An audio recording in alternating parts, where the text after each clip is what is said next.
कक्षा 8वीं विषय हिंदी। आज हम देखेंगे हिंदी व्याकरण।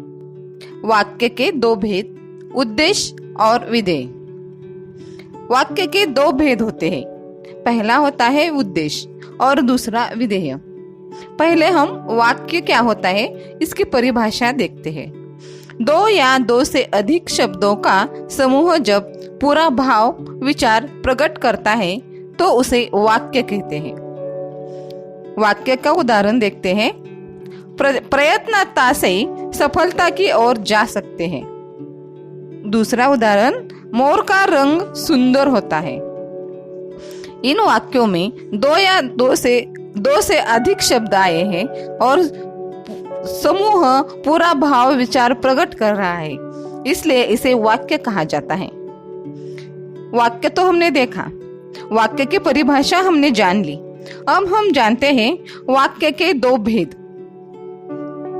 पहला होता है उद्देश्य और दूसरा होता है विधेय। तो ये उद्देश्य और विधेय क्या होता है इसकी जानकारी अब हम लेंगे।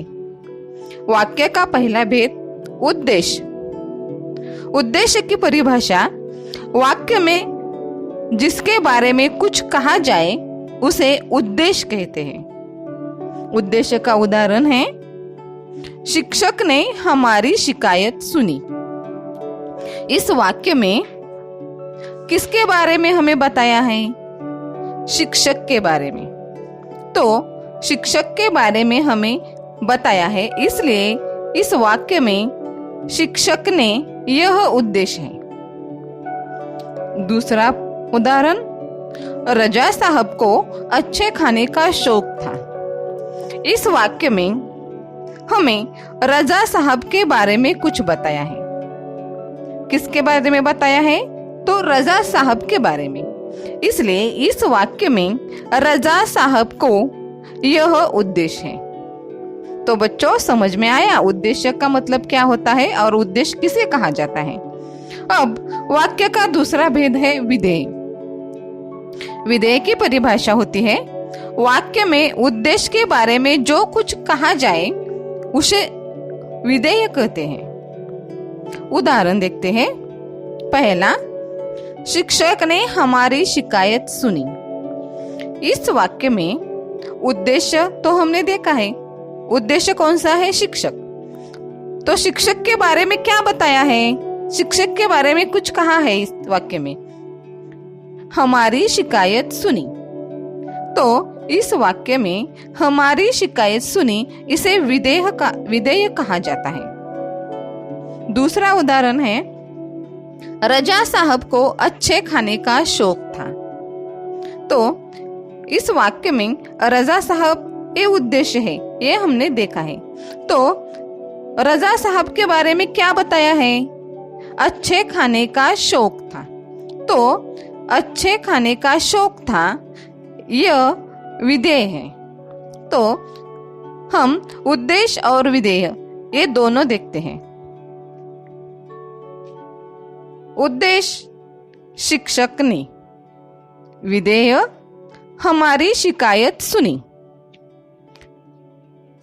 रजा साहब को उद्देश्य, अच्छे खाने का शौक था, यह विधेय हुआ। तो इस उद्देश्य और विधेय के और भी हम उदाहरण देखते हैं। पहला उदाहरण, मनुष्य पशु से किस बात में भिन्न है?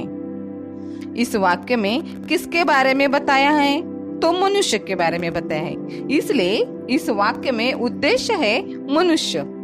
और मनुष्य के बारे में क्या बताया है? पशु से किस बात में भिन्न है। तो पशु से किस बात में भिन्न है, इसे विधेय कहा जाता है।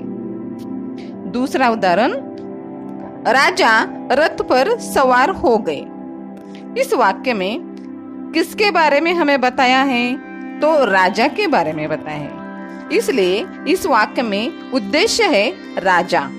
और राजा के बारे में जो बताया है वो है रथ पर सवार हो गए, इसलिए रथ पर सवार हो गए, इसे उद्देश्य विधेय कहा जाता है। राजा उद्देश्य और रथ पर सवार हो गए, ये विधेय। तीसरा उदाहरण है, मैं सोच में पड़ गई। तो इस वाक्य में किसके बारे में बताया है? मैं। इसलिए उद्देश्य है मैं, और मैं के बारे में क्या आया है? सोच में पड़ गई। तो विधेय है सोच में पड़ गई। उद्देश्य मैं, विधेय सोच में पड़ गई। चौथा उदाहरण है, डॉक्टर ने बाह पर काला कपड़ा लपेटा। तो इस वाक्य में किसके बारे में हमें बताया है? डॉक्टर के बारे में। इसलिए इस वाक्य में उद्देश्य है डॉक्टर ने, और डॉक्टर के बारे में क्या बताया है? बाह पर काला कपड़ा लपेटा। तो बाह पर काला कपड़ा लपेटा यह है विधेय। डॉक्टर ने उद्देश्य, बाह पर काला कपड़ा लपेटा यह विधेय।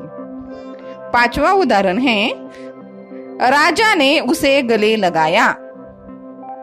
तो इस वाक्य में भी हमें किसके बारे में बताया है? राजा के बारे में। इसलिए वाक्य का उद्देश्य है राजा ने, और राजा के बारे में हमें क्या बताया है? तो उसे गले लगाया। तो इस वाक्य का विधेय है उसे गले लगाया। उद्देश्य राजा ने और विधेय उसे गले लगाया। तो आपको वाक्य और वाक्य के दो भेद, उद्देश्य और विधेय, ये दोनों समझ